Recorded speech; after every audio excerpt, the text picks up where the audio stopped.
Assalamualaikum warahmatullahi wabarakatuh. Nah, akan kita lanjut konfigurasi mikrotik pada aplikasi EV. Nah, di sini langsung saja kita mulai. Ini materi praktek yang semalam saya lanjut. Nah, kita tunggu sebentar karena EV-nya lagi proses. Nah, EV Emulate Virtual Environment.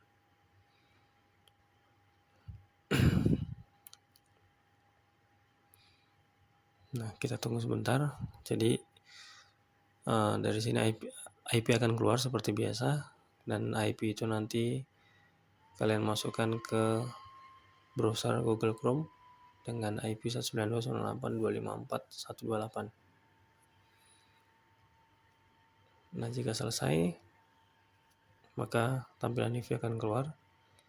Kemudian klik usernya admin, passwordnya EV. Nah, di sini layar masih kosong, nomor kerja masih kosong. Kemudian saya akan masukkan mikrotik ya, icon mikrotik. Nah, di sini masih posisi abu-abu, berarti dia belum bisa diaktifkan. Nah, kita akan memasukkan image mikrotiknya dari aplikasi FileZilla. Nah, aplikasi FileZilla sudah ada di drive yang saya kirim. Nah, ini tampilan FileZilla-nya.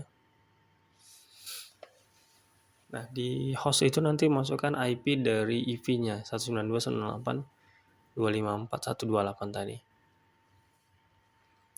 Nah, jika lupa ya bisa dilihat kembali IP-nya di VMware-nya.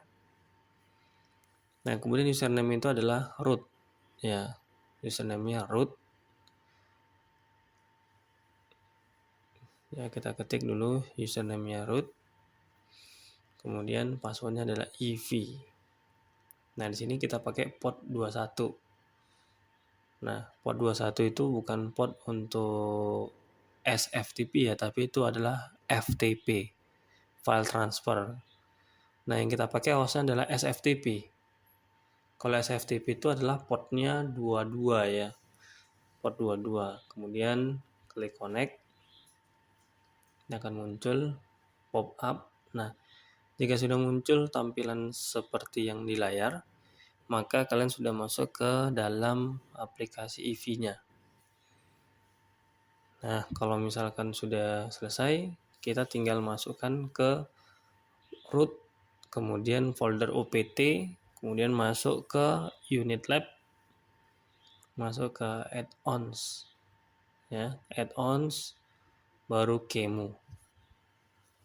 Folder ya. Kalau di Linux namanya directory ya. QEMU, kalau di Windows namanya folder. Nah, kemudian di sini kita cari extension kicaunya. Nah, extension kicaunya cari di itu mikrotik 6483 itu dia masih dalam posisi image-nya IMG, extensionnya adalah IMG. Kemudian nanti kita akan cari yang berada pada extension kicau, extensionnya tulisannya kicau gitu ya.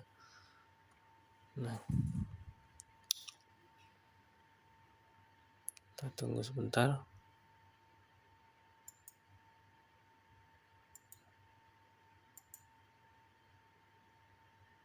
Ini dalam proses.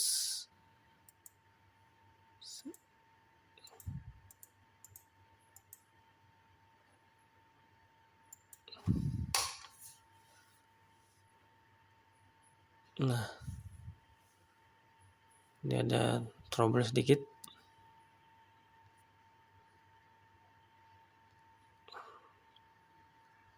Nah, pada video kali ini pada pemindahan folder ya, pada pemindahan folder dia mengalami keterlambatan ya, alias dia videonya bermasalah di sini. Jadi karena videonya bermasalah, nanti kalian kopikan aja folder mikrotik yang ada kicaunya itu ke QEMU ya. Nah, jika sudah selesai,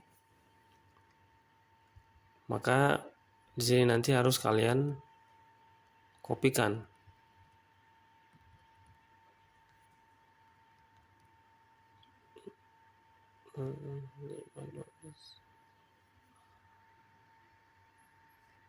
Nah, setelah tadi sudah di copy, maka kalian masuk ke tampilan browser Chrome ya.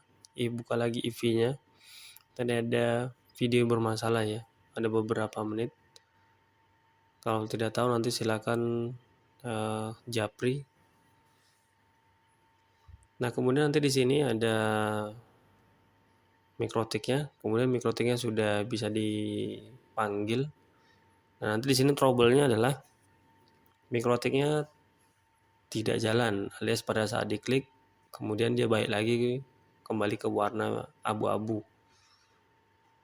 Nah, kalau dia sudah kembali lagi ke abu-abu, maka ada trouble yang harus diperbaiki.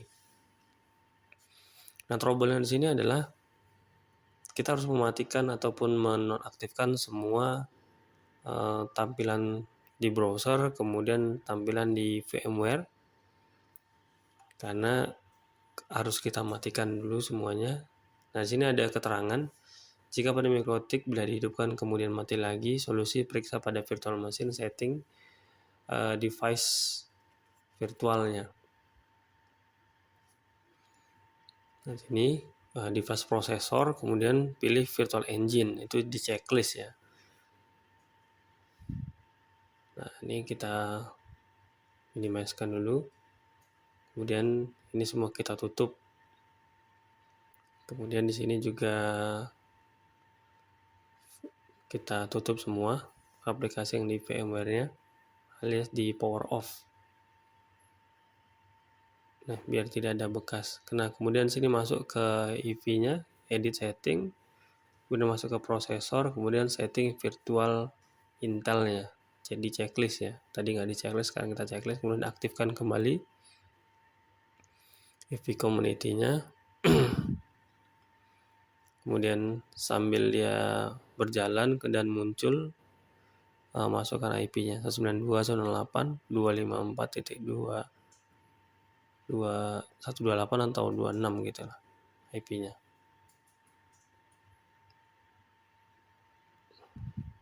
Kita tunggu beberapa saat. IP-nya apakah IP yang berubah atau tidak? Kalau masih tetap sama dia akan berjalan. Ya, IP-nya tetap yang tadi 254.128. Kemudian seperti biasa masukkan login admin dan passwordnya IV. Ya, kemudian kita startkan apakah dia kembali lagi ke warna abu-abu atau sudah aktif. Nah, kita tunggu beberapa saat. Maka mikrotiknya sudah aktif ya, karena tadi sudah kita checklist. Nah, kita tunggu. Nah, di sini kita akan mengaktifkan open settingan mikrotiknya. Caranya itu adalah tadi diklik sekali di mikrotiknya, kemudian akan muncul pop up di mana mau kita buka gitu. Kita pilih aja open SSH, kemudian tampilkan nanti seperti tampak di layar. Nah, itu di atas di layar adalah tampilan putih ya. Kita instalkan putih dulu. Kalau nggak diinstalkan putihnya tidak akan keluar seperti itu. Nah, kalau sudah keluar itu mikrotiknya nanti dipilihkan no, yes atau no, pilih no ya. Kemudian masukkan IP. Kita lihat IP address yang masuk. Nah, IP addressnya itu adalah 192. Nah, IP addressnya masih kosong ya. Itu masih kosong IP addressnya. Jadi di sini kita panggil supaya jelas setting mikrotik dari CLI.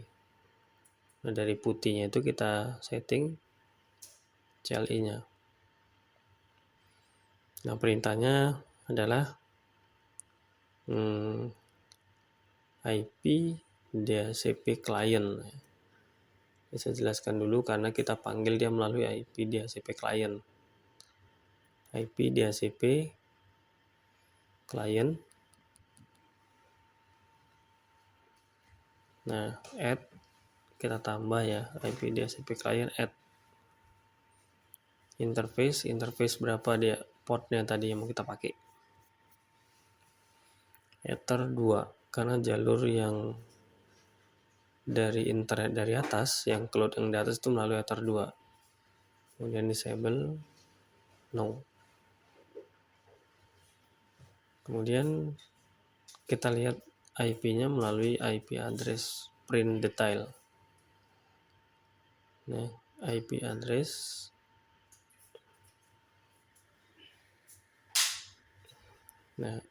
IP DHCP client print detail.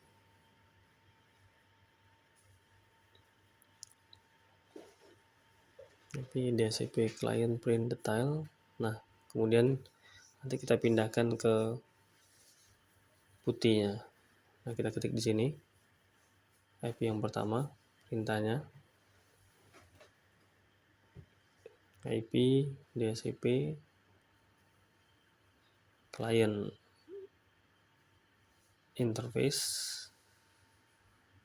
Nah, supaya kalian mau cepat, IN kemudian tekan tombol tab. IP DHCP client add interface Ether 2. Kemudian disable no. Nah, kita masukkan lagi IP-nya untuk mengetahui IP-nya sudah masuk atau belum. Print detail. Nah, nanti yang dimasukkan ke Winbox itu yang ada subnetnya per 24. Ya, 192.168.254.129/24. Nah, kalau sudah dapat IP-nya sudah gampang, kita tinggal buka aplikasi Winbox. Ini kita minimasikan semua. Oke, kita buka aplikasi Winbox.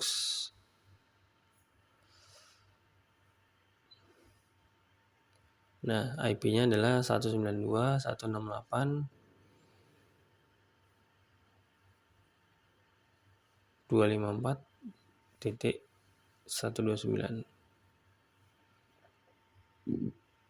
Nah, tampilan Winbox sudah berhasil terbuka. Nah, ini belum kelar karena konfigurasi NAT belum lagi